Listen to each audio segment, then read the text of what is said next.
karbohidrat, lemak, protein terlebih dahulu, tetapi karena satu dan dua hal kita lompat belajar tentang mikronutrien. Nah, sebetulnya apa sih mikronutrien? Jadi mikronutrien itu kebalikan dari makronutrien.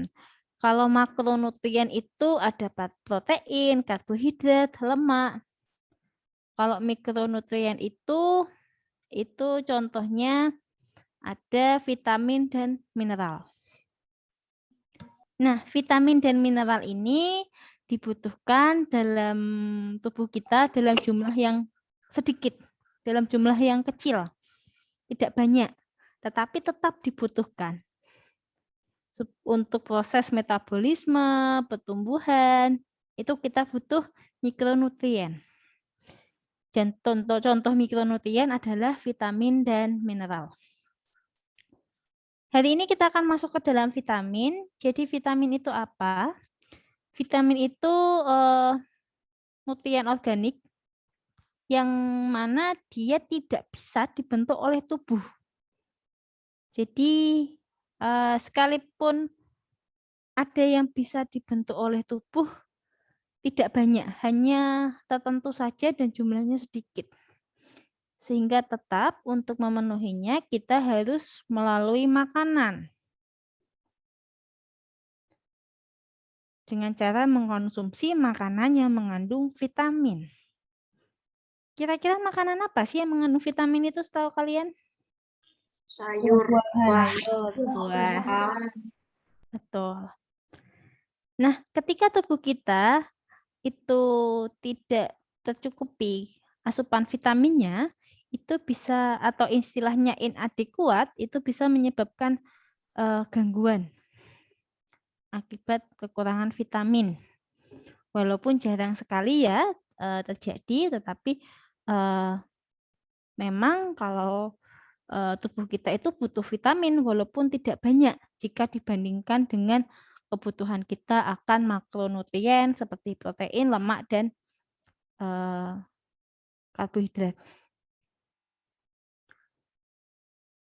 Nah, ini tadi jadi kata kuncinya adalah yang saya bold. Jadi vitamin itu zat gizi yang dibutuhkan tubuh meskipun dalam jumlah yang kecil, tapi dia sangat vital buat pertumbuhan, perkembangan, dan juga pencegahan penyakit. Seperti kita tahu kalau seandainya kaitannya sama COVID, sistem imun, vitamin apa sih yang berperan penting? C. Vitamin C. Selain vitamin C apa lagi? Vitamin D. Vitamin D, betul. Apalagi?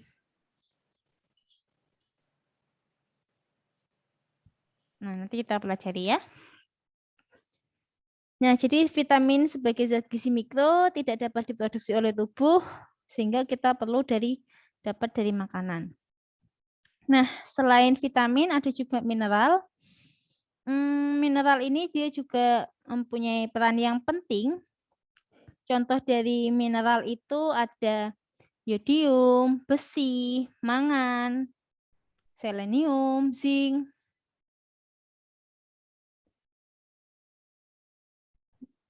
Nah, sama halnya dengan vitamin, si mineral ini juga dia itu dibutuhkan oleh tubuh dalam jumlah yang tidak banyak.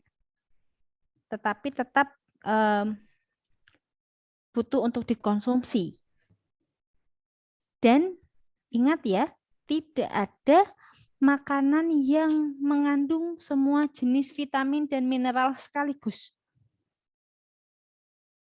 Jadi oleh karenanya kita harus mengkonsumsi makanan dengan banyak variasi supaya kebutuhan vitamin dan mineral kita tercukupi.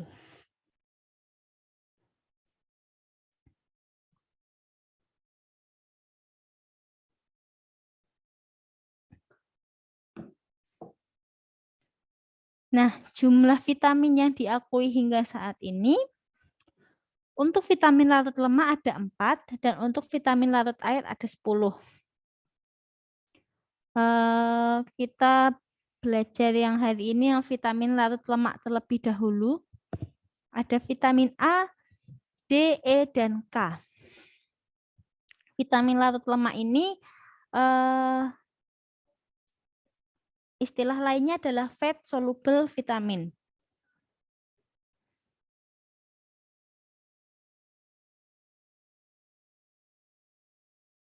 Nah, ini adalah bentukan dari vitamin larut lemak. Kalian bisa lihat secara sepintas yang nanti kita akan pelajari. Vitamin A itu ada yang bentuknya retinol, asam retinoik. Kemudian kalau vitamin D itu ada yang D2, ada yang D3.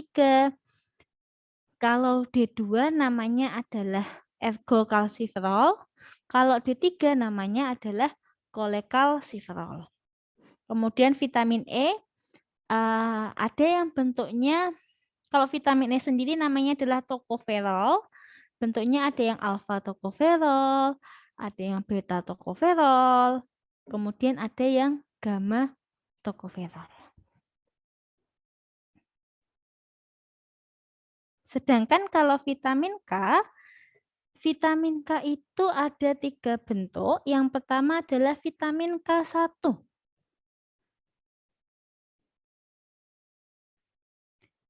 Vitamin K1 itu namanya adalah filokinon. Vitamin K2 namanya menokinon. Dan vitamin K3 menodion. Nanti kita bahas. Nah, kita masuk ke vitamin larut lemak.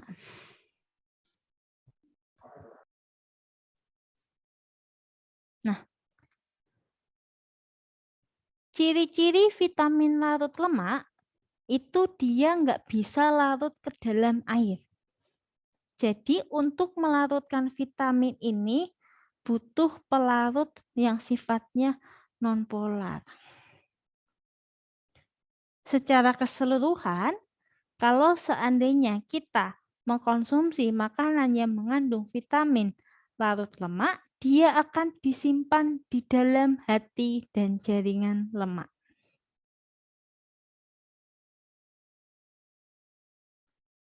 Kemudian selain bisa disimpan, ternyata cadangannya itu bisa bertahan lama di dalam tubuh.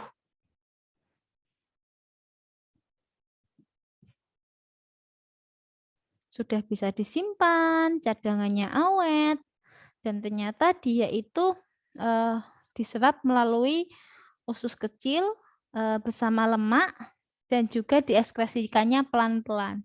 Jadi awet. Tadi vitamin larut lemak ada apa saja?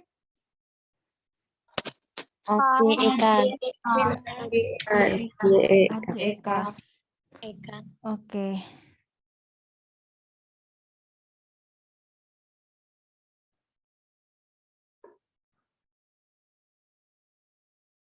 Oke.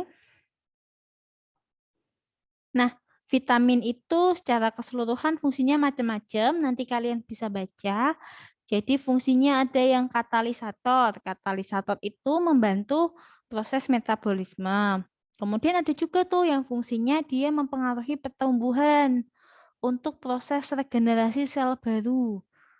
Misalkan nih kita vitamin C proses regenerasi, kita tahu kalau kulit kita itu selnya kadang ada yang mati ya. Nah, untuk regenerasi sel ini si vitamin ini bisa membantu untuk mempercepat proses regenerasi.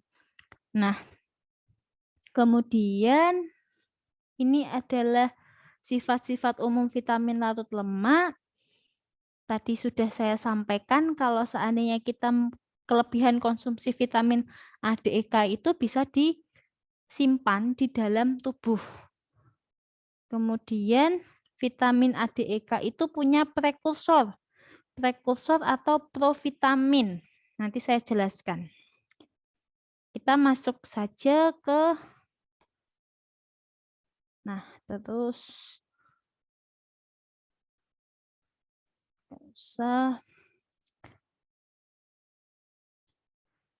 kita masuk ke vitamin A, D, E, K saja. Nah, kita pertama masuk ke vitamin A.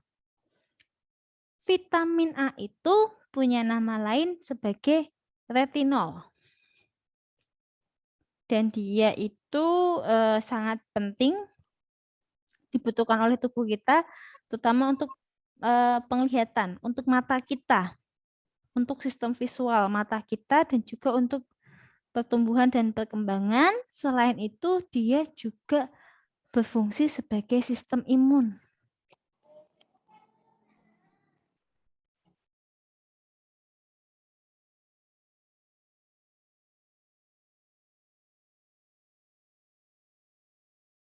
Nah, sebetulnya bentukan vitamin A itu dalam bentuk retinol dan retinil ester.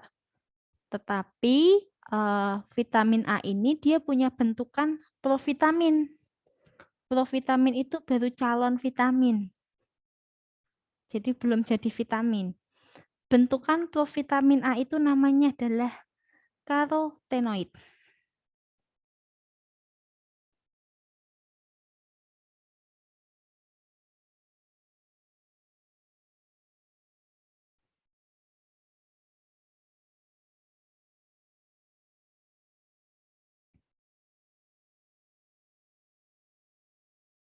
Nah, oleh karenanya bentuk aktif vitamin A itu paling banyak hanya terdapat dalam pangan hewani. Karena apa? Karena dalam pangan nabati dia itu bentuknya karotenoid. Tadi saya sampaikan karotenoid itu masih dalam bentuk apa? Provitamin. Oh, vitamin A. Profit. Jadi belum aktif. Yang bentuk paling aktif itu namanya adalah beta karoten.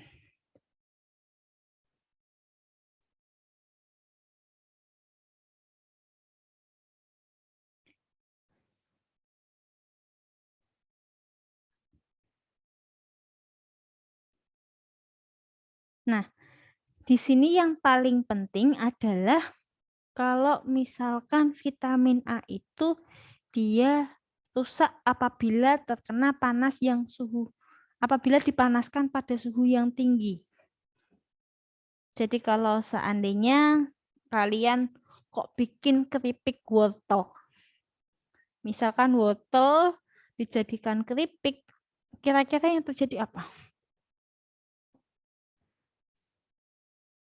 Vitaminnya hilang. Iya, vitaminnya banyak yang rusak ataupun hilang. Meskipun sebetulnya di dalamnya itu mungkin masih ada kandungan vitamin A-nya, tetapi jumlahnya berkurang banyak. Begitupun juga misalkan mengeringkan buah di bawah sinar matahari, dia itu juga bisa menyebabkan kehilangan vitamin A, walaupun tidak semuanya.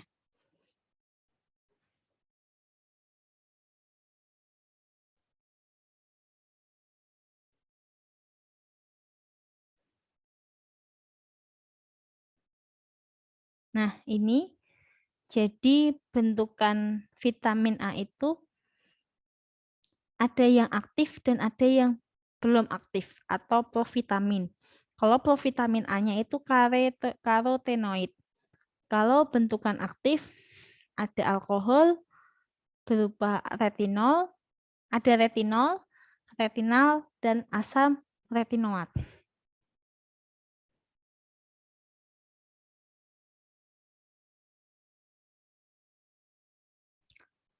Secara keseluruhan vitamin A itu biasanya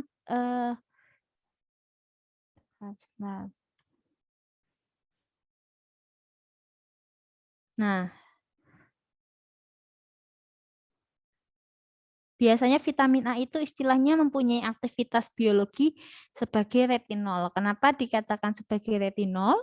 Karena fungsi spesifik vitamin A itu untuk retina mata kita. Kemudian bentuk aktif vitamin A itu hanya terdapat dalam pangan hewani. Karena yang di dalam bentuk nabati kenapa? Kenapa Mbak Safira Berlian Putri? Iya, Bu. Kenapa bentuk yang aktif hanya ada di hewani? Emangnya yang di nabati kenapa? Karena masih berupa provitamin. Oke.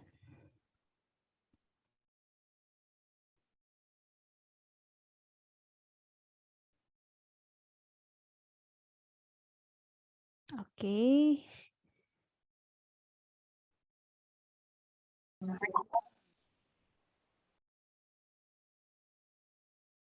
Nah, apabila kita mengkonsumsi makanan yang mengandung provitamin A, ketika dikonsumsi oleh hewan ataupun manusia, nanti dia akan menjadi bentukan yang aktif. Jadi jangan khawatir. Walaupun kalian, Bu, saya makannya kan dari wortel. Wortel itu kan nabati. Memang dia bentuknya masih karotenoid. Tapi ketika kita konsumsi dan masuk ke dalam tubuh kita, otomatis nanti akan dimetabolisme dan menjadi bentuk aktif vitamin A.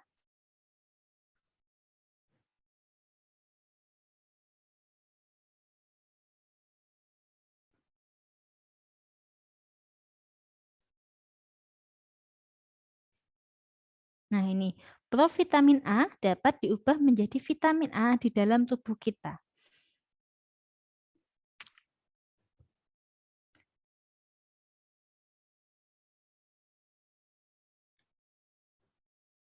Sebentar ya.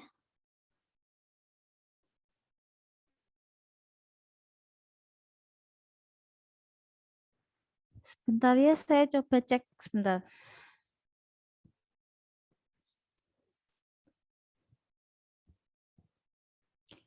Izin untuk stop share sebentar. Saya coba cek dulu.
Oke, karena PPT-nya memang jumlahnya banyak, nanti kalian catat yang poin-poin saja ya.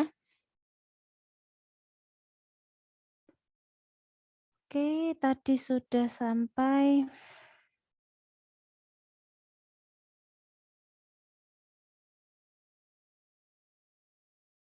Nah, ini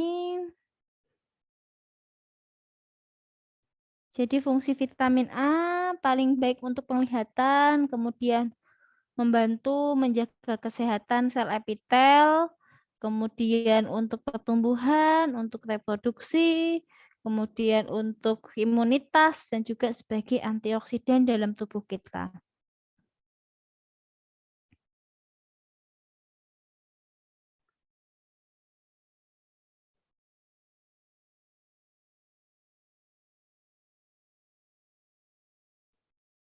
Sebentar ya.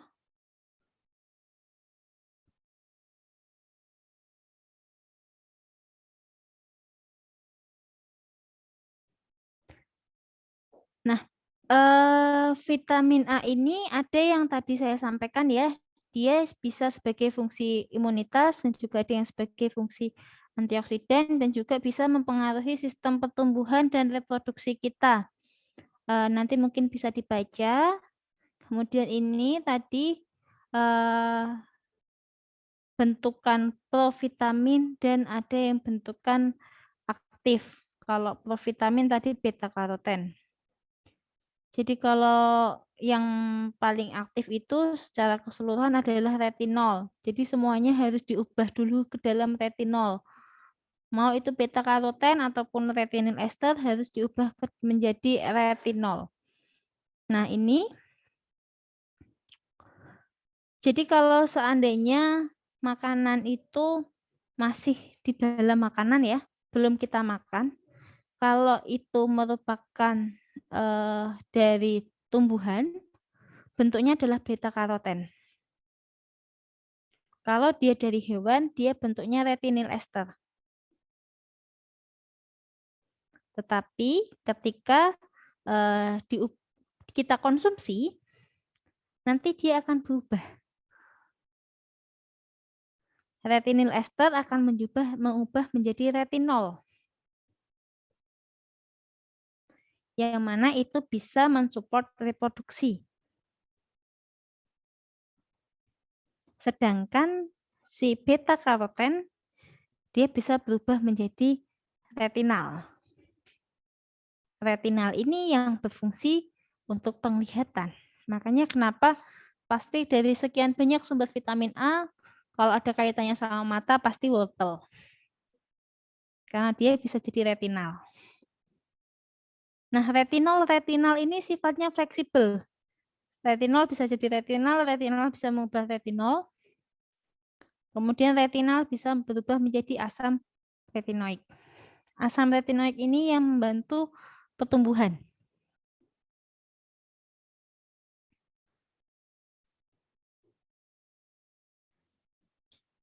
Nah, ini.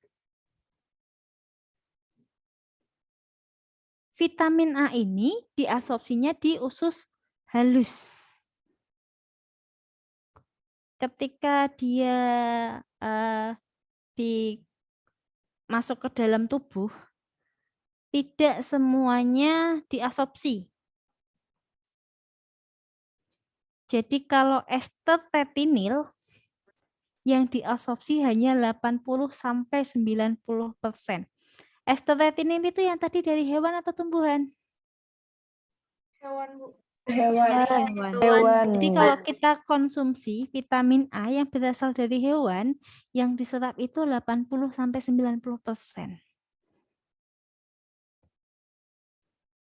Kalau kita mengkonsumsi dari karotenoid yang punya siapa? Tumbuhan. Tumbuhan. Abadi. Itu yang dikonsumsi hanya 40-60%.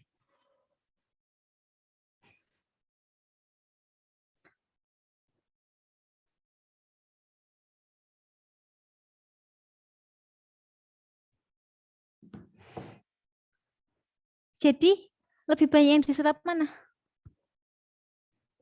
Hewani. Nah, seperti tadi yang telah saya sampaikan, vitamin larut lemak ini dia bisa disimpan di dalam tubuh. Nah, tempat menyimpan cadangan vitamin A itu ada di dalam hati.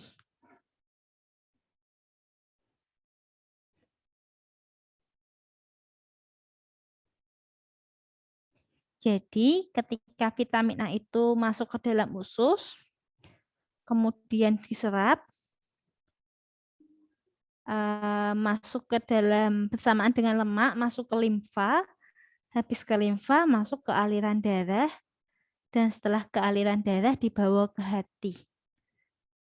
Jadi selama proses itu, kalau seandainya kita mengkonsumsi makanan yang mengandung vitamin A, kalau seandainya kita mengkonsumsi lebih dari yang kita butuhkan, akan dibawa ke hati untuk disimpan.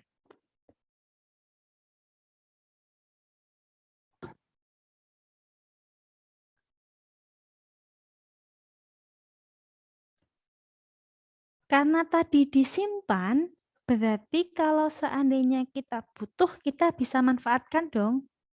Nah, kalau seandainya kita butuh vitamin A, retinol tadi akan dilepas ke dalam aliran darah. Melepasnya sebagai RBP. RBP adalah retinol binding protein. Atau kalau diterjemahkan protein pengikat retinol. Jadi prosesnya, retinol diangkut ke membran sel dan berikatan dengan CRBP, seluler RBP, kemudian RBP-nya akan dilepaskan.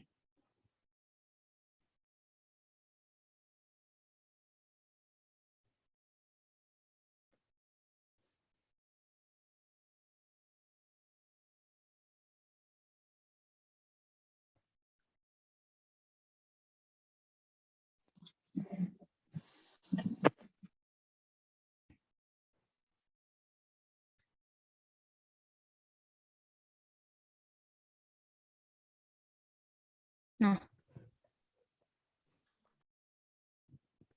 tadi saya sampaikan vitamin A itu kalau mau disimpan, dia disimpannya di hati. Tetapi nggak hanya di hati, ternyata yang disimpan di hati itu hanya 50-80%. Sisanya bisa disimpan di jaringan adiposa, ada yang di paru-paru, ada yang di ginjal.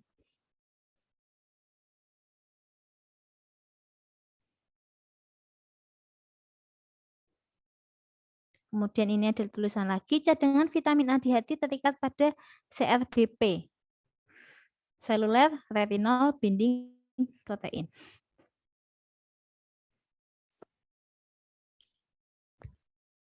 Nah, cadangan vitamin A tadi yang kalian simpan di dalam hati itu, dalam kondisi normal dia hanya bisa bertahan 6 bulan. Lumayan ya, kita bisa nyimpan stok vitamin A itu sampai 6 bulan.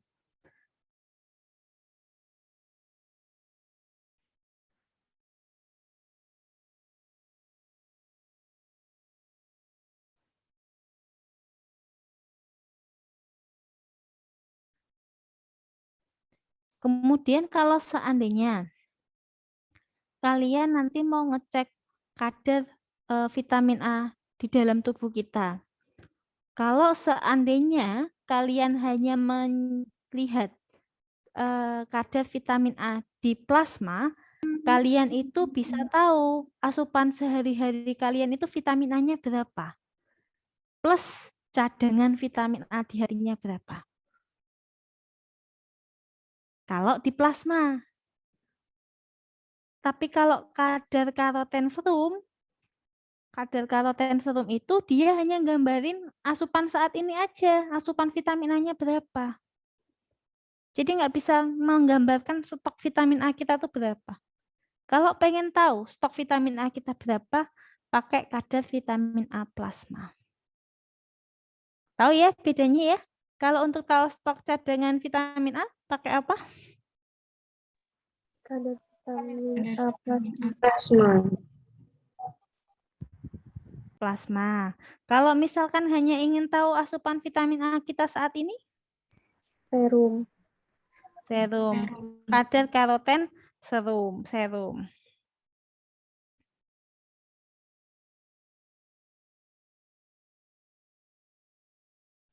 Nah, kemudian vitamin A itu selanjutnya ini enggak usah. Nah, ini. Sumber vitamin A itu tadi seperti setelah saya sampaikan memang absorpsinya paling banyak di hewan, contohnya di hati, di ikan, di susu, mentega, telur. Itu banyak mengandung vitamin A. Kemudian selain di hewan, di beberapa tumbuhan juga mengandung vitamin A yang dalam bentuk karoten. Ada sayuran yang warnanya hijau gelap, contohnya bayam, brokoli, daun singkong, kangkung, itu juga mengandung vitamin A. Serta warna buah-buahan yang warnanya orange kekuningan. Wortel, aprikot, kentang, tomat, pepaya, itu mengandung vitamin A. Nah, ini adalah kebutuhan vitamin A yang mana kalau seandainya ibu hamil dan ibu menyusui itu mereka butuh vitamin A lebih banyak daripada biasanya.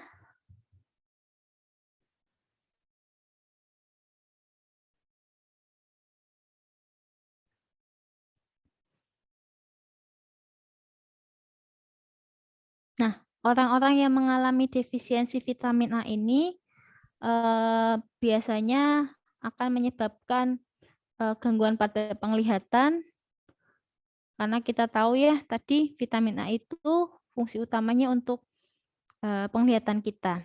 Jadi kalau seandainya orang yang mengalami gangguan pada penglihatan itu dia bisa mengalami proses buta senja atau istilahnya xerophthalmia. Jadi xerophthalmia itu dia untuk bisa proses xerophthalmia itu ada macam-macam step-step, ada tahapannya. Awalnya dia hanya buta senja. Buta senja itu tidak mampu menyesuaikan dari cahaya terang ke cahaya gelap. Habis dari tempat yang terang ke tempat yang gelap itu kesulitan.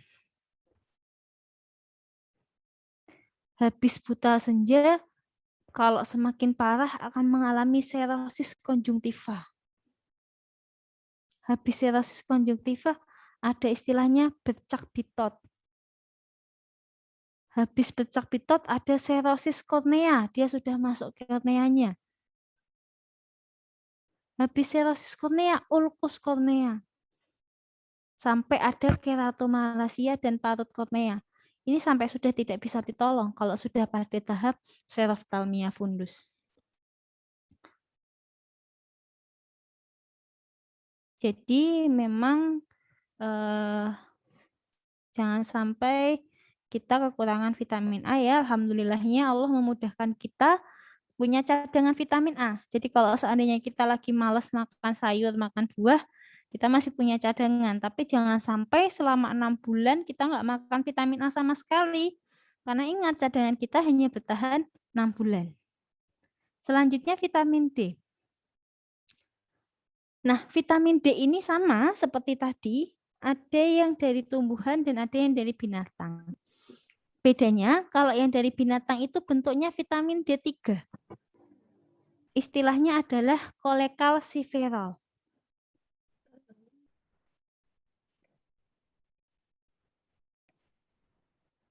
Kalau yang dari tumbuhan bentuknya D2. Dalam bentuk ergokalsiferol.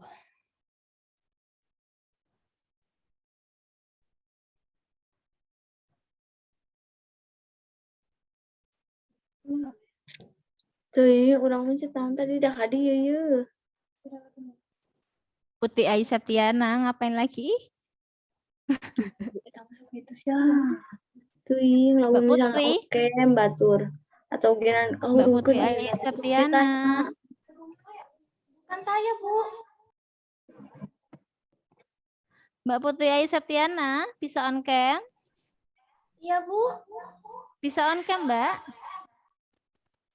Udah on cam tapi sini mati. Belum, cuma ada lampu kecil. Oh. Saya boleh tanya, Mbak? Iya, Bu. Mbak Ayu? Putri Iya, Bu. Ayu? Boleh tanya nggak, Mbak? Boleh, Bu. Tadi vitamin D itu ada yang dari hewan dan dari tumbuhan. Kalau yang dari hewan bentuknya apa, Mbak?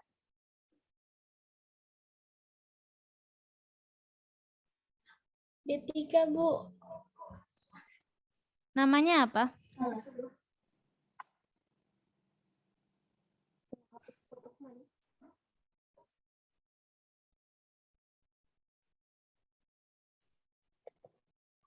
Maaf, Bu. Tadi lagi rame orang itunya. Iya, tadi ramai sekali. Diperhatikan ya, Mbak, karena slide ini banyak. Karena slide ini banyak. Kalau kalian memperhatikan, kalian tahu yang penting itu yang di mana. Nah, kita masuk ke absorpsi dan transportasi dan penyimpanan vitamin D. Vitamin D itu dia itu diserapnya di usus halus juga dengan bantuan cairan empedu. Kemudian transportasinya ketika ditransportasikan itu dia dibantu atau diangkut dengan alat transportasi namanya adalah DBP. D plasma binding protein. Lalu dia itu disimpannya ada di hati, di kulit, di otak, di ginjal, dan tulang. Jadi vitamin D ini dia juga bisa ngesimpen.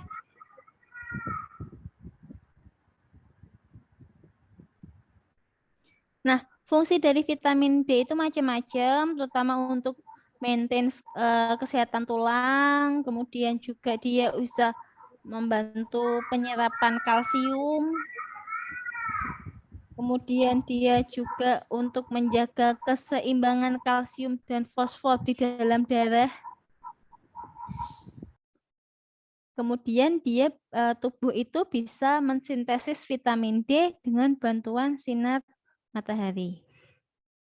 Nah, ini jadi sebetulnya vitamin D itu bisa disintesis oleh tubuh dengan bantuan sinar matahari. Kemudian selain itu juga bisa melalui beberapa jenis makanan ataupun minuman. Minumannya bisa susu yang telah difortifikasi. Kemudian makanannya bisa daging, hati, ikan, margarin, minyak ikan. Kemudian rata-rata asupan vitamin D itu kebutuhannya 5 mikrogram, tapi pada lansia bisa sampai 15. Jadi setiap range usia itu berbeda-beda ya, tergantung kebutuhan AKG-nya. Nah, ini bisa kalian lihat sumber dari vitamin D. Ada yang dari sereal yang telah terfortifikasi ataupun susu yang telah terfortifikasi, udang, salmon, telur, margarin, dan juga ada yang bisa dibuat dengan bantuan sinar matahari. Dari segini banyak, ternyata kita bisa dapat vitamin D dari mana-mana ya. Ternyata di telur juga ada vitamin D-nya. Nah, kalau seandainya kita kekurangan vitamin D, itu bisa menyebabkan beberapa jenis penyakit. Nah, yang paling sering itu kalau pada anak-anak itu istilahnya adalah riketsia. Kalau orang dewasa, osteomalacia. Nanti mungkin kalian bisa searching riketsia itu seperti apa, osteomalacia itu seperti apa.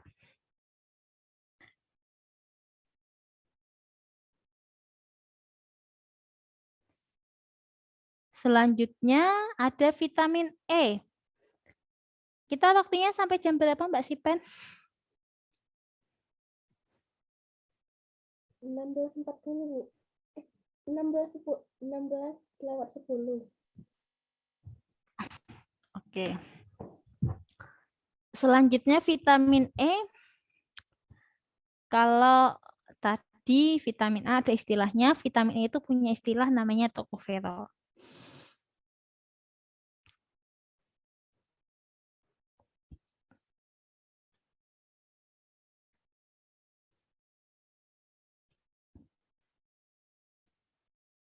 Nah, di dalam tubuh kita, dalam jenis vitamin A itu, di dalam makanan itu ada jenis, bukan 4 ya.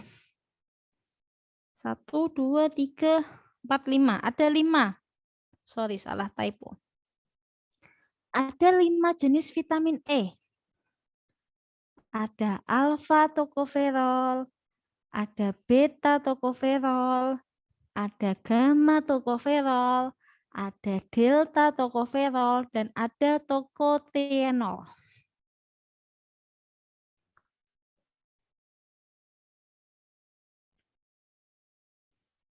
Nah, vitamin E ini fungsi utamanya sebagai antioksidan. Dan bentuk yang dari jenis vitamin E ini, dia ada 2 bentuk. Kalau jenisnya 5 ya.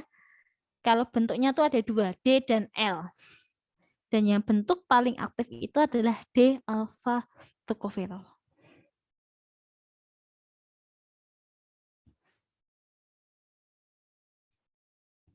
Banyak ya materi kita hari ini ya. Semoga masih standby, masih semangat, sudah sore. Masih semangat, Bu. Semangat, Bu. Masih ya. Ibu. Masih Bu. Oke. Makasih Bu. Oke, ini saya di kampus tinggal sendirian ini. Makanya saya tadi nggak berani sore-sore ya Mbak. Saya minta dimajukan supaya selesainya tidak terlalu sore. Nah ingat ya, vitamin E itu tadi yang paling aktif bentuknya apa?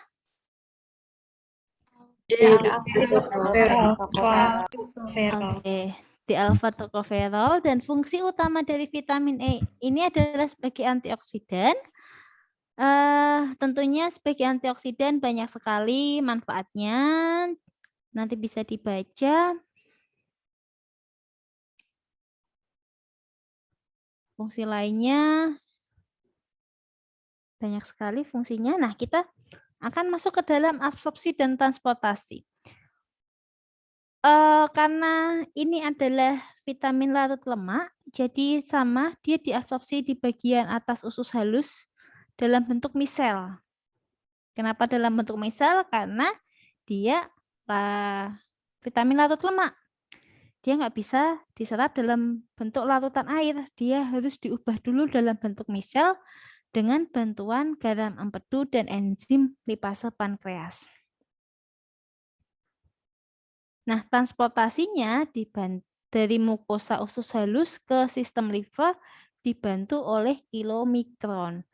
Jadi, dari mulai usus halus mau ke sistem limfa itu dibantu oleh yang namanya kilomikron. Kemudian dibawa ke hati. Nah, ketika sudah di hati, alfa tokoferol nanti akan diangkut oleh FLDL plasma.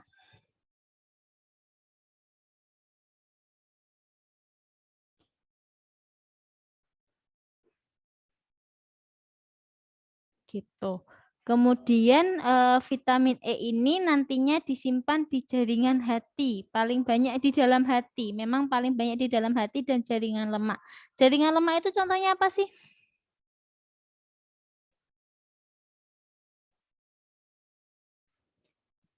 Jaringan adiposa. Nah, ini adalah sumber utama yang vitamin E ada di minyak nabati, kacang-kacangan, daging, ikan, unggas, itu masuk vitamin E. Nah, kalau seandainya kita kekurangan vitamin E, ternyata bisa menyebabkan beberapa gangguan. Ada yang bisa menyebabkan gangguan-gangguan, nanti mungkin bisa dibaca. Kelebihan vitamin E sebenarnya hampir semua ya, untuk semua vitamin A, D, E, K. Kalau seandainya kita kelebihan itu memang bahaya, tetapi seandainya kita mengkonsumsi makanan tersebut ciptaan Allah. Makanan tersebut ciptaan Allah dan kita mengkonsumsinya dalam bentuk yang sewajarnya, kita tidak akan mengalami kelebihan vitamin. Biasanya kelebihan vitamin ini disebabkan karena konsumsi dari misalkan obat-obatan yang mengandung vitamin, suplementasi. Ya. Jadi kalau misalkan, Bu, nanti kalau saya makan wortel kebanyakan, apakah bisa terjadi kelebihan vitamin A? Kalau selama itu masih ciptaan Allah, aman.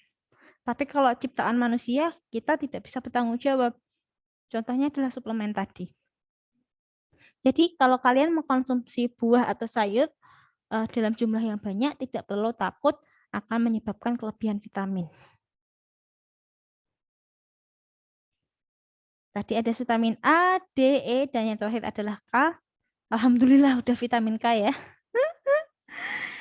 Kalau vitamin K ini, dia itu ada 3. Sebenarnya ada filokinon, menakinon. Sebenarnya kalau di alam itu hanya ada 2. Yang 3 itu, vitamin K3 itu sintetik.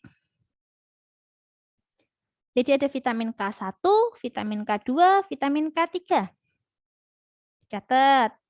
Vitamin K1. Nama lainnya adalah filokinon.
kalau vitamin K1 filokinon itu, dia itu adalah yang dari makanan yang dari tumbuh-tumbuhan yang warnanya hijau.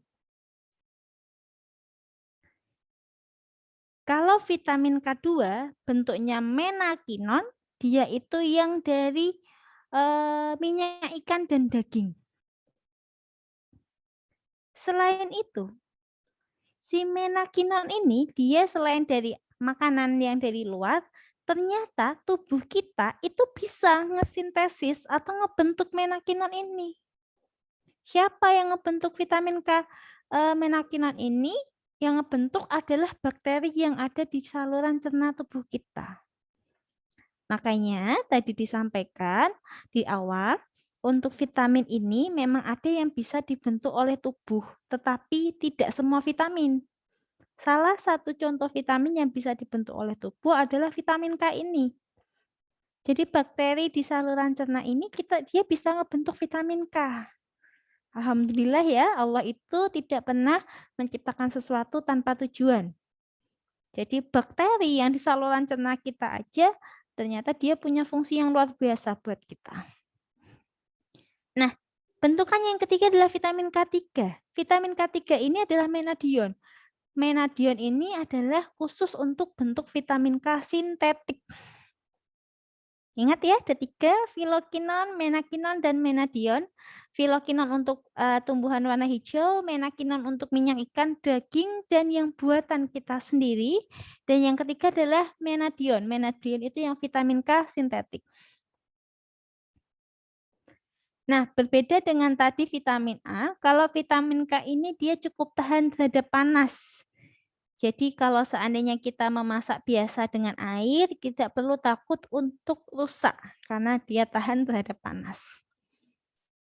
Nah, vitamin K ini 50-80% diserap dalam usus halus. Hampir semua vitamin A, D, E, K diserap dalam usus halus ya. Dan dengan bantuan empedu dan cairan pankreas. Karena tadi vitamin larut lemak, dia harus diserap dalam bentuk misel dengan bantuan empedu. Kemudian untuk bisa masuk ke hati, dia harus berikatan dengan kilomikron supaya bisa masuk ke sistem limfe ke hati. Nah, sama dengan yang lainnya, vitamin K ini juga disimpannya di dalam hati. Wah, ternyata hati itu bisa untuk menyimpan banyak tempat, banyak vitamin ya. Selain menyimpan beberapa vitamin, ada vitamin apa aja tadi? Vitamin A, vitamin A, D, E, K. Oke, betul.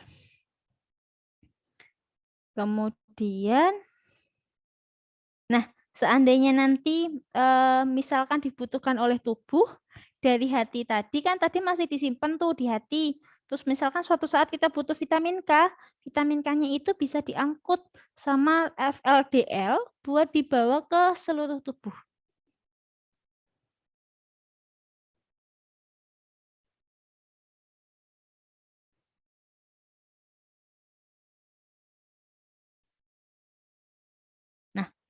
Di dalam hati ini sebanyak 10% finokinon dan 90% menakinon. Ya. Jadi simpanan di dalam hati itu sebanyak 10%-nya fitokinon dan 90%-nya menakinon. Jadi banyak yang menakinonnya. Menakinon itu tadi yang disintesis oleh bakteri saluran cerna ataupun berasal dari konsumsi hewani. Nah, fungsi vitamin K itu banyak. Yang paling penting yang kita tahu, vitamin K itu fungsinya untuk pembekuan darah. Itu yang paling penting. Kemudian kalau seandainya tidak ada vitamin K, itu sangat bahaya karena tulang itu memproduksi protein yang abnormal yang tidak bisa mengikat mineral yang seharusnya dibutuhkan. Jadi kalau nggak ada vitamin K, tulang itu bakal ngeproduksi protein abnormal yang bikin mineral itu nggak bisa ngikat kebutuhan yang bisa ngebikin si tulang tadi nggak bisa ngikat mineral yang dibutuhkan oleh tulang. Jadi vitamin K itu walaupun tidak sering disebutkan. Tidak se-amazing vitamin A yang sering diunggulkan ataupun vitamin E ataupun vitamin D, diam-diam vitamin K itu fungsinya sangat penting. Kemudian defisiensi vitamin K jarang sekali terjadi, kalaupun terjadi misalkan biasanya dia disebabkan karena defisiensi sekunder. Defisiensi sekunder itu biasanya akibat adanya penyakit. Kemudian atau konsumsi beberapa obat yang dapat mengganggu sintesis vitamin K. Seperti itu. Kelebihan vitamin K jarang sekali terjadi ya. Pokoknya selama kalian mengkonsumsi makanan yang diciptakan oleh Allah, insya Allah tidak akan kelebihan vitamin ataupun kekurangan vitamin. Nah, sebetulnya tadi sudah saya sampaikan yang dibikin oleh bakteri dalam tubuh kita masuk dalam bentuk vitamin apa? Vitamin K apa? Oke.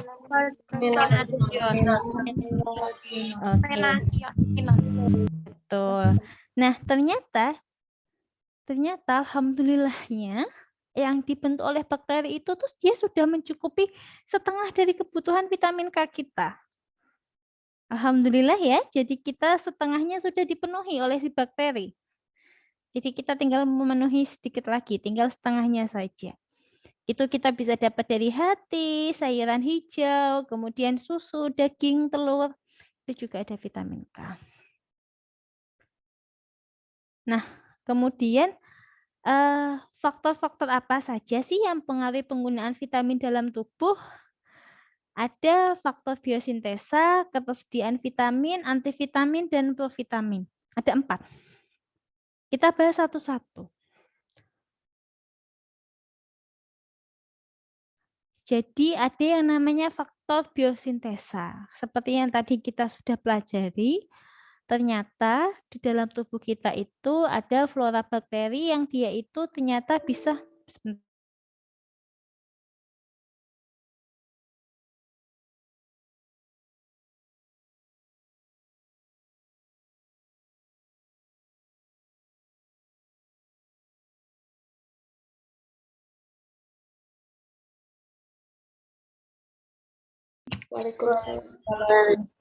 Maaf ya, tadi keputus karena tadi baterai saya drop.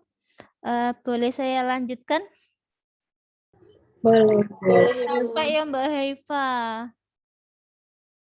Nggak apa-apa, emang udah sore itu seperti ini. Pasti tenaganya tinggal 35% ini. Tapi kalau misalkan di WA temen, yuk jalan yuk. Gitu. Langsung meningkat dari 35 jadi 70%. Itu sudah biasa. Enggak cuman kalian, saya juga. Oke, izin untuk saya lanjutkan. Enggak apa-apa, sudah sore agak pelan-pelan ya. Tapi suara saya tetap terdengar. Terdengar Ibu. Alhamdulillah. Tenang saja, kita sudah memasuki slide 81 dari 90. Sadar nggak kita kuliah 1 jam 40 menit itu hampir 90 slide. Berasa ya Mbak? Lumayan, Bu. Lumayan ya. Nah nanti pokoknya walaupun slide-nya banyak, ketika nanti kalian print out, kalian bisa kasih kode yang penting-penting saja. Ya, kemudian kalau ditanya, Bu yang penting yang mana? Yang penting adalah yang saya sampaikan. Ya, kalau tadi saya skip, berarti itu bisa kalian baca, enggak masalah. Tetapi poin-poin penting adalah yang saya sampaikan. Nah, tadi terkait faktor yang mempengaruhi penggunaan vitamin dalam tubuh, yang pertama adalah faktor biosintesa. Kita tahu ada beberapa jenis vitamin yang bisa diproduksi oleh tubuh kita sendiri dengan bantuan flora bakteri normal dalam usus. Contohnya tadi adalah vitamin K. Ternyata selain vitamin K juga ada vitamin B12. Kemudian yang kedua yang paling penting adalah ketersediaan vitamin atau bioavailability. Jadi tidak semua vitamin yang terdapat dalam makanan tersebut mudah diabsorpsi oleh tubuh. Contohnya gini. misalkan ada buah apel. Saya kasih contoh buah apel. Sebenarnya kandungan vitamin A-nya itu 150, saya kasih contoh. Tetapi ternyata bioavailability-nya rendah. Dalam artian yang bisa digunakan oleh tubuh itu tidak jumlah 150. Tetapi misalkan ada buah, misalkan yang hati. Hati itu dia jumlahnya cuma 90, tetapi bioavailability-nya tinggi. Jadi sama tubuh bisa diserap banyak. Seperti tadi yang saya kasih contoh, vitamin A yang dari hewan dan dari tumbuhan. Ada yang ingat bioavailability-nya yang dari hewan berapa persen?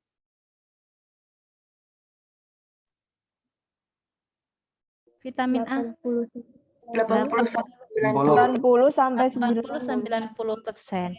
Sedangkan yang dari tumbuhan hanya 40 sampai 60. Nah, jadi ketika kita melihat bahan makanan, tidak serta-merta melihat jumlah vitaminnya saja, tapi dilihat availability-nya. Memang ketika dia itu, misalkan nih, buah, dia vitamin A-nya mengandung sekian, tetapi ketika masuk ke dalam tubuh, belum tentu bisa diserap sekian. Paham maksud saya? Jadi misalkan tadi buah apel 150 nih vitamin A-nya. Tapi karena dia buah apel itu dari nabati, ketika masuk ke dalam tubuh bioavailability-nya terbatas. Dia nggak bisa 150 diserap.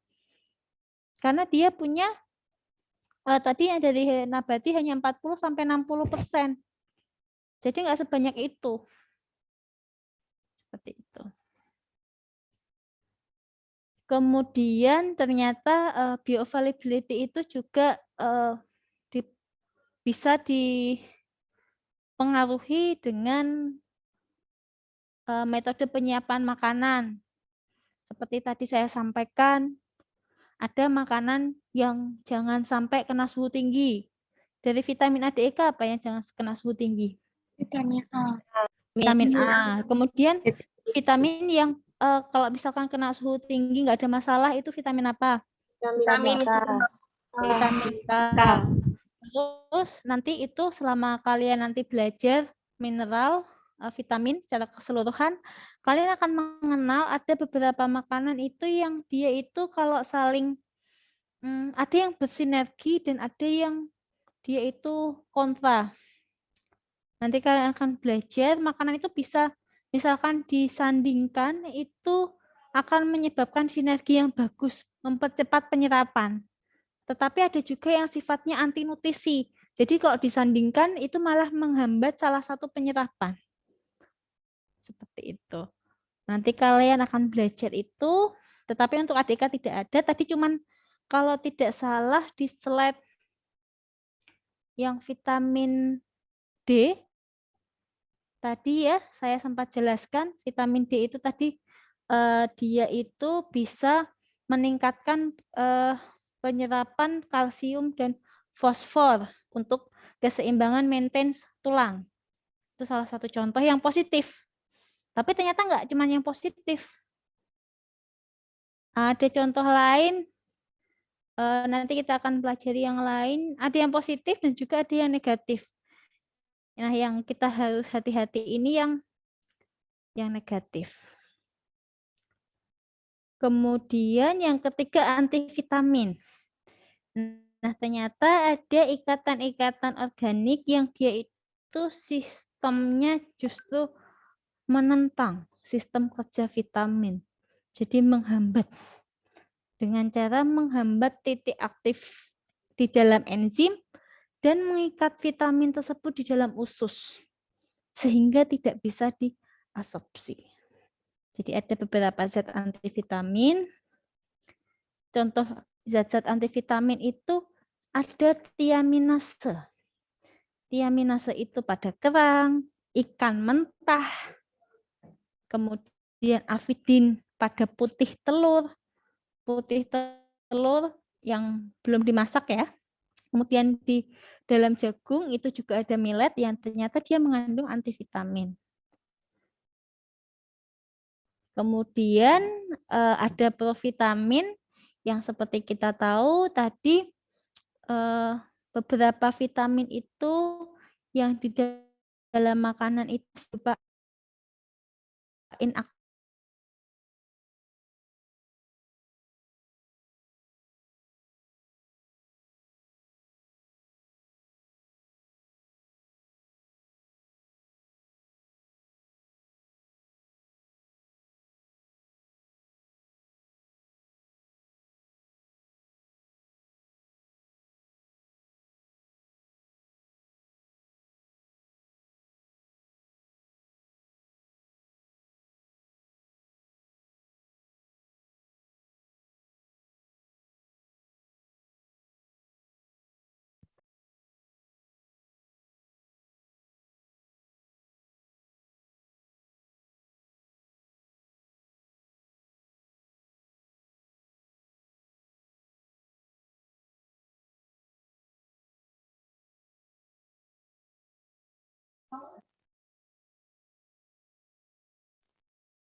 Tadi terakhir sampai mana? Provitamin. Vitamin ya. Oke, selanjutnya. Jadi kalau kita misalkan melihat kadar vitamin dalam makanan, itu kita harus memperhatikan jumlah vitamin yang semula terdapat dalam makanan tersebut itu berapa. Kemudian kita lihat vitamin itu bisa saja rusak ketika saat proses panen, ketika proses penyimpanan, ternyata misalkan tadi vitamin A disimpan di bawah sinar matahari bisa rusak, terus ternyata saat diproses dan saat pemasakan juga ternyata dia bisa rusak. Jadi misalkan kalian mengolah makanan yang menggunakan bahan makanan yang mengandung tinggi vitamin, belum tentu yang nanti kalian sajikan di dalam piring itu vitaminnya masih tinggi. Jadi kalian harus hati-hati. Mulai sekarang karena kalian sudah tahu ilmunya, mungkin bisa sambil, oh iya saya masak bahan nih ada vitamin A, ada wortelnya. Wortelnya jangan sampai menggunakan suhu yang tinggi. Seperti itu. Nah, kehilangan vitamin pada pemasakan itu bisa dicegah dengan beberapa cara. Yang pertama, misalkan kalian menggunakan suhu yang tidak terlalu tinggi. Misalkan bikin sop, suhunya jangan terlalu tinggi. Kemudian waktu memasaknya jangan terlalu lama. Kemudian kalau misalkan kalian menggunakan air, sebisa mungkin airnya itu jangan terlalu banyak. Kenapa? Ini berkaitan kita tahu kalau vitamin itu ada yang vitamin larut lemak dan ada yang vitamin larut air. Nah, otomatis makanan yang mengandung vitamin larut air itu dia akan larut ke dalam air. Kemudian kalau misalkan memotong itu sebaiknya potongannya tidak terlalu halus. Jadi kalau seandainya ada makanan sama-sama motong wortel, yang satu wortelnya itu tipis-tipis kecil-kecil dan yang satu agak tebal, itu kandungan vitamin A-nya itu masih tinggi yang agak tebal. Kemudian pancinya itu kalau misalkan masak pakai panci, sebaiknya pancinya ditutup. Ilmu baru ya kalian buat calon ibu. Makanya pernah ada yang bilang dulu saat saya kuliah, itu sarjana gizi itu menantu idaman. Karena belajar ilmunya tidak hanya untuk diri sendiri, tidak hanya untuk dapat gelar, tetapi juga bisa nanti dipraktikkan untuk keluarga. Yang laki-laki bisa jadi calon suami idaman ya, karena bisa membantu dan mengarahkan istri nantinya masaknya. Dek, kalau masak pancinya ditutup. Insya Allah. Insya Allah. Amin, amin. Nah, kemudian sisa air terebus bisa digunakan untuk masakan lain. Ini misalkan kita bikin kaldu. Jadi memang ketika kita masak itu beberapa vitamin itu ada yang larut dalam air. Jadi kalau bisa misalkan bikin kaldu gitu, kaldunya bisa dimanfaatkan untuk makanan lain. Jadi harapannya seperti yang tadi saya sampaikan, tidak ada satu makanan pun yang menjadi makanan super. Dalam artian nggak ada satu makanan yang bisa mengandung semua jenis vitamin dan mineral. Makanya kalian harus menikmati semua jenis makanan yang disediakan oleh Allah supaya kita bisa mendapatkan semua jenis vitamin dan mineralnya. Tidak usah diperhatikan. Baik, terima kasih. Alhamdulillah 90 slide sudah terlewati. Bagaimana perasaannya Mbak Hamidah Yulia? Bisa memberikan pesan dan kesan?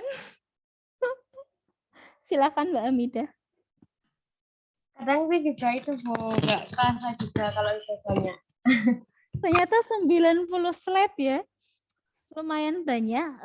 Saya mohon nanti untuk di-print. Silakan kalian mau di-print atau tidak, tetapi seperti yang saya sampaikan tadi, sebetulnya ketika belajar itu yang paling penting itu kita menambah wawasan kita ya, menambah wawasan dan paham. Nah, yang tadi memang sengaja ada beberapa slide yang saya lompati. Yang saya lompati itu bisa kalian baca untuk menambah wawasan kalian, tetapi yang saya sampaikan dan saya jelaskan itu adalah poin-poin yang penting. BTW saya lihat wallpapernya Mas Akmal tuh jadi lapar loh.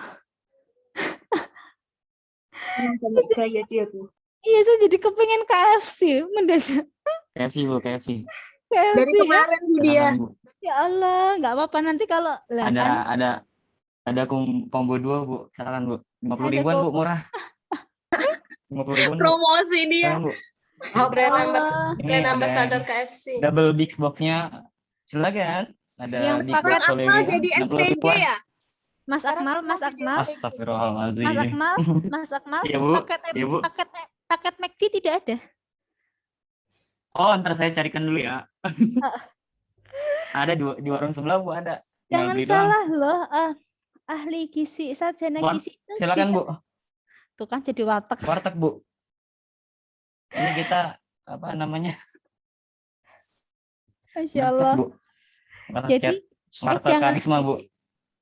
Oke, jadi jangan salah loh, sarjana gizi itu bisa kerja jadi manajer McD ataupun KFC loh, karena saya punya teman yang dia itu kebetulan kakak kelas saya kerja jadi manajer di waktu itu McD atau KFC ya, kalau nggak salah KFC. Terus kemudian sekolah S2 di luar negeri. Ada juga yang saat ini teman saya laki-laki, dia jadi manajer di Ricis Factory. Ada juga yang jadi kerja manajer apa supervisor gitu di Hokben, HKK Bento. Jadi kalian itu jadi nanti menyandang gelar SGZ jangan bingung, pikirannya jangan cuma jadi ahli gizi. Oh, ahli gizi kerjanya di rumah sakit atau di puskesmas, tidak.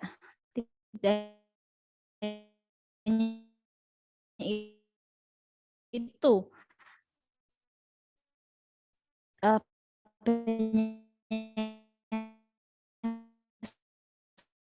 sekali perusahaan yang saat ini membutuhkan kalian maupun di misalkan di SPK nanti poin semua baik sebagai QC atau sekarang kalian di depan saya mau jadi apa ya. Jadi kuliah jangan hanya kuliah tapi tahu tujuan, membentuk passion dari sekarang. supaya tidak ada kepikiran, Bu, saya salah jurusan. Sebetulnya salah jurusan itu tidak ada. Jadi mau sekarang, selain tugas kalian mulai mencari jati diri dan passion kalian, bayangkan 5 tahun ke depan kalian mau jadi apa. Siapa tahu nih Mas Akmal tuh sekarang belakangnya adalah seperti itu, suatu saat nanti dia jadi manajer area mana gitu kan. Nanti kita kumpul, reuni, difasilitasi, disponsori oleh Mas Akmal. Itu bisa saja terjadi. Banten mau. Amin. Oke. Ibu, aku mau tanya. Amin. Iya, silakan. Kalau kita Siapa, Mbak? PKL, aku read ada hikmah. Maaf izin off cam karena terkendala sinyal. Iya, Ibu, aku mau tanya kalau silakan, Mbak. nanti kan kita bakal kayak PKL gitu kan, Bu? Terus itu nanti kita tuh prakteknya tuh ke masyarakat di masyarakat atau di puskesmas atau di rumah sakit sih, Bu? Jadi nanti kalian kalau PKL itu ada 3. Ada masyarakat, ada klinik, ada institusi. Ya, ada 3. Ada masyarakat, klinik, ada institusi. Kalau masyarakat, jadi turun ke masyarakat. Kalau klinik, berarti ke rumah sakit. Kalau institusi itu bisa ke rumah sakit, bisa ke tempat catering, macam-macam. Jadi nanti kalian bisa explore tuh. Kalian itu senangnya di mana? Ada yang dari dulu pengennya jadi ahli gizi di rumah sakit, tapi begitu turun ke rumah sakit gak mau ketemu pasien, ternyata takut atau apa. Nah, jadi tahu, punya pandangan. Nah, kalian masih bisa tuh merubah keinginan kalian seperti apa. Tapi kalau saya sarankan dari sekarang itu kalian tahu mau kemana. Ibaratkan kalian kalau memesan Gojek. Kalau pesan Gojek, tidak tahu mau kemana, kira-kira apa yang akan terjadi? Kesasar. Kesasar. 1 kesasar, 2 tidak akan sampai kemana-mana. Bingung sendiri. Sama dengan kalian. Beda kita kalau kalian tahu tujuan kalian itu mau kemana.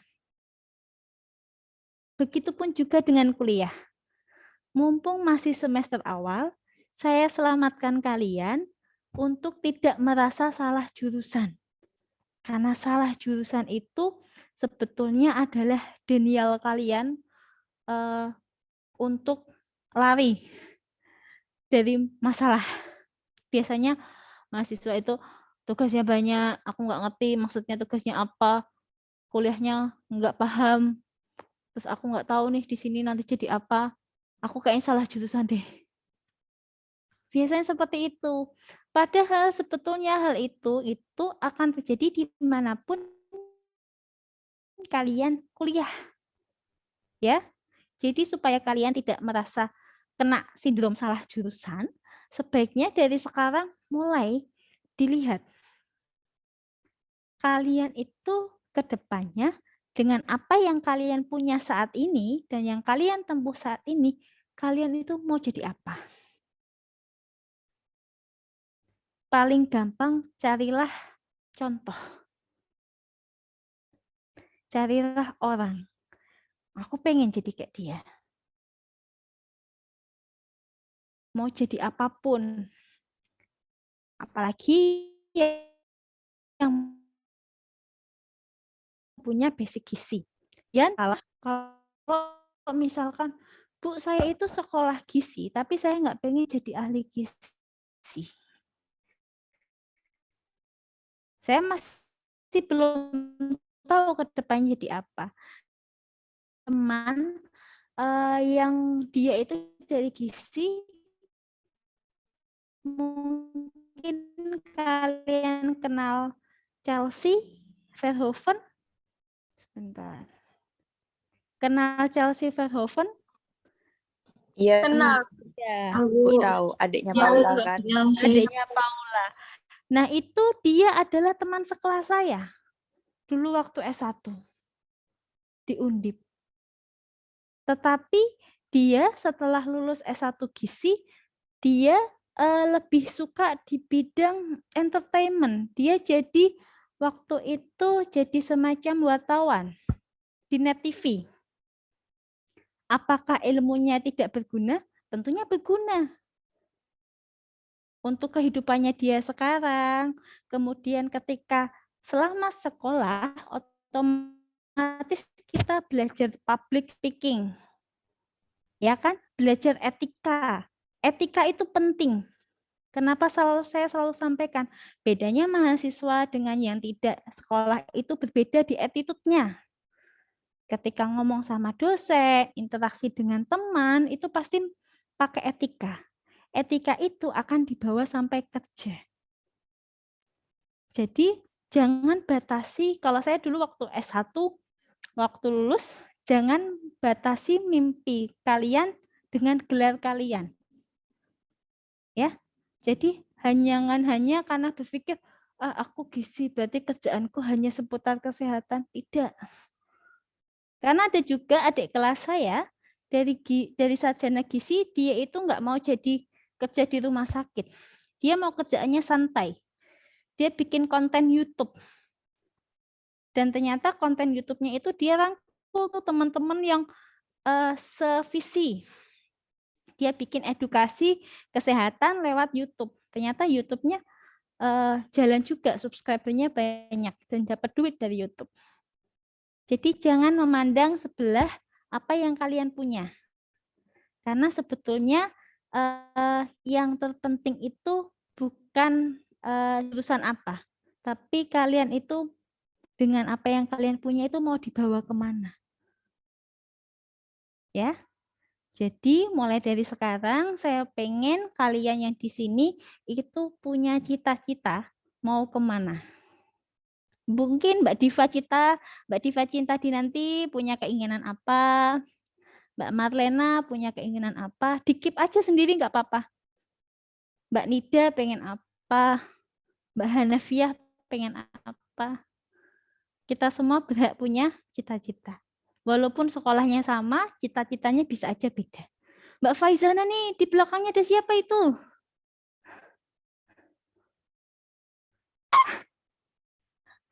Ada siapa itu, Mbak?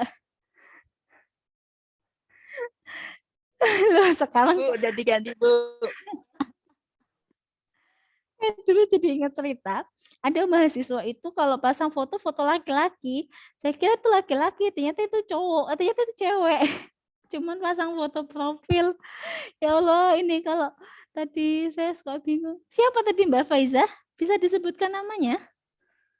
Itu namanya Songkang, Bu. Kalau yang sekarang namanya siapa, Mbak? Kok ya jadi itu gambar apa sih?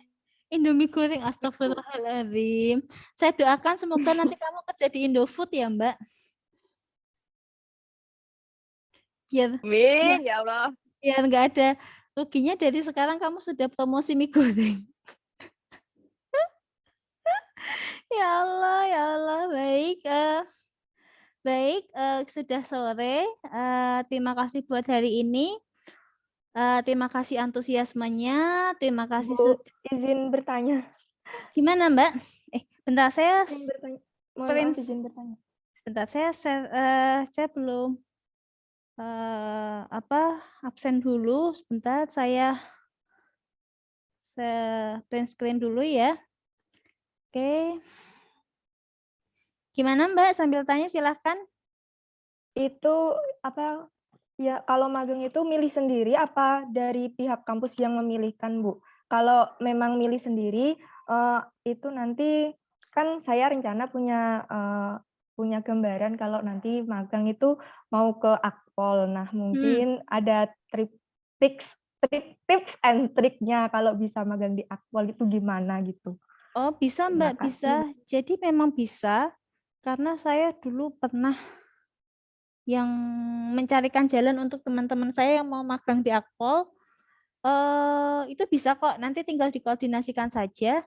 Dan saya juga punya kawan yang kebetulan itu dia dulu penelitian satu sama dengan saya.